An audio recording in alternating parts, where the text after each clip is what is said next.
KHKT News Today.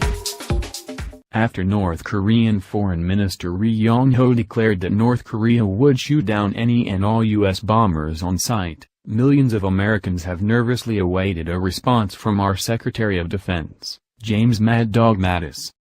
The no-bones general is known for his direct and surgically precise style of both speaking and waging warfare, hence his nickname Mad Dog. So when he just issued this statement about our willingness to go to war with North Korea, he certainly lived up to his reputation. Mattis emphasized that while America would certainly rather deal with Kim Jong Un diplomatically, either through UN sanctions or other methods, we are by no means putting military action off the table. He stated that the goal is to keep the North Korean crisis in the diplomatic realm as long as possible, urging that America and its allies should try to find a way to solve this diplomatically. Daily Caller reports. The U.S. does not want war with North Korea, contrary to what the rogue regime now claims. Trump declared war on our country, North Korean Foreign Minister Ri Yong-ho said Monday, referring to the president's speech at the United Nations, where he warned that the U.S. would totally destroy North Korea if it attacked the U.S. or its allies.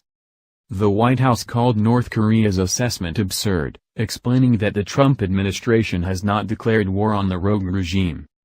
Secretary of Defense James Mattis said Tuesday that the goal is to keep the North Korean crisis as long as possible in the diplomatic realm. He stressed that America and its allies and partners need to find a way to solve this diplomatically. Joseph Dunford, chairman of the Joint Chiefs of Staff, explained our strategy in depth during his press conference earlier today. When Secretary of State Rex Tillerson came in last year, people told him that there were two things he couldn't do anything about, Dunford said. One was that nuclear weapons were inextricably linked to the survival of the regime in North Korea. They wouldn't trade away nuclear weapons. The second is that China wouldn't cooperate. Secretary Tillerson is testing those two assumptions because the alternatives are dire.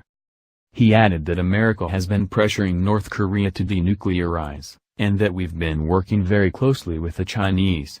He also noted that Secretary Tillerson has been relentless in dealing with the Chinese over the past few months, to get them to cooperate.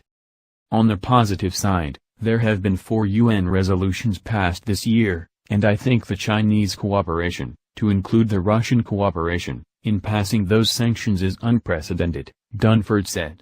We are at the phase now where implementation of sanctions is going to determine whether or not we have a peaceful solution. China has taken some steps to put pressure on North Korea, but has been hesitant to take a firm stance against the rogue nation. Many believe that the UN should enforce sanctions on China if they continue to side with North Korea by passively permitting their global destabilization activities. While American officials have desperately tried to diplomatically resolve this issue, Mattis made it exceedingly clear that there is a military option if the campaign fails, although he did not go into detail. What do you think?